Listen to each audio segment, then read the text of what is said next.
Message pour vous ce matin pour vous partager une clé de sérénité avec vous. Alors, je ne sais pas si vous connaissez la petite histoire du Dalai Lama avec son disciple.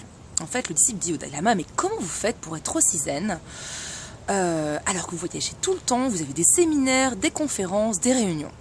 Le Dalai Lama lui répond de manière très confiante, il lui dit, écoutez, quand je cours, quand je suis assis, et puis quand je suis debout, je suis debout.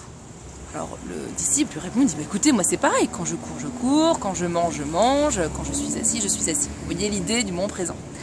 Et en fait, le Dalai Lama lui dit, écoutez mon cher ami, voici la vraie différence.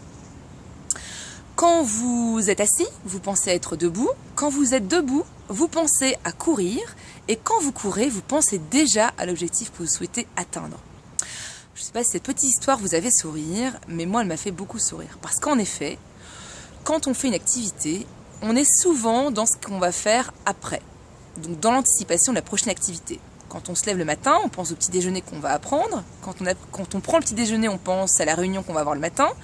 Quand on est le matin, on pense à ce qu'on va manger le midi. Enfin voilà.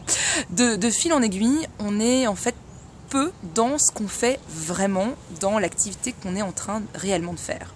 Alors si en plus vous ajoutez des interruptions, des collègues, des clients, des fournisseurs, à tout ça, on peut finir notre journée avec vraiment un sentiment d'éparpillement, d'inefficacité, et puis ça peut ajouter du stress et de l'anxiété. Donc, pour remédier à tout ça, je suis ravie de vous partager une clé de sérénité qui, j'espère, vous inspirera.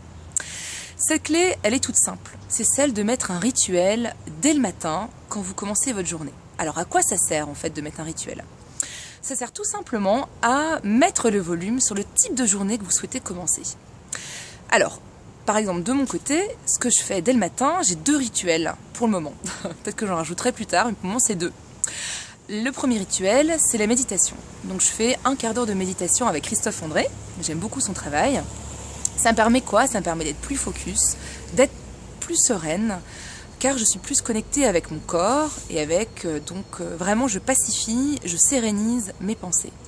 Et ensuite, mon deuxième rituel, c'est celui de faire un peu de yoga pendant un quart d'heure. Ça me permet d'être pareil, d'être plus zen et d'être plus connectée avec mon corps et vraiment, en fait, de mettre le volume et d'écouter le mouvement intérieur avant d'absorber le mouvement extérieur. Parce que souvent, ce qui se passe, c'est que dans notre journée, on absorbe le mouvement extérieur qui, en fait, règle le volume sur ce qui se passe au fond de vous, ce qui crée souvent ce stress. Donc, en ayant justement mis le volume sur votre mouvement intérieur, ça vous permet, en fait, d'être beaucoup plus connecté avec ce qui se passe au fond de vous et donc d'être beaucoup plus connecté avec ce que vous faites et comment vous vivez les choses. Donc quand vous êtes vraiment en réunion, vous êtes vraiment en réunion. Quand vous écrivez un article, vous êtes vraiment en train d'écrire un article. Puis quand vous voyez une amie ou votre famille, ou votre enfant, vous êtes vraiment avec lui. Donc c'est ça que je vous propose, c'est vraiment de regarder aujourd'hui quel type de rituel vous pouvez mettre en place dès le matin. Ça peut être aussi simple que de prendre 10 grandes inspirations, que d'aller faire un footing de un quart d'heure. Ça peut être simple, court, mais efficace, mais commencez par une action toute simple. Voilà, donc j'espère que cela vous a inspiré et puis je vous souhaite une très belle journée. À bientôt!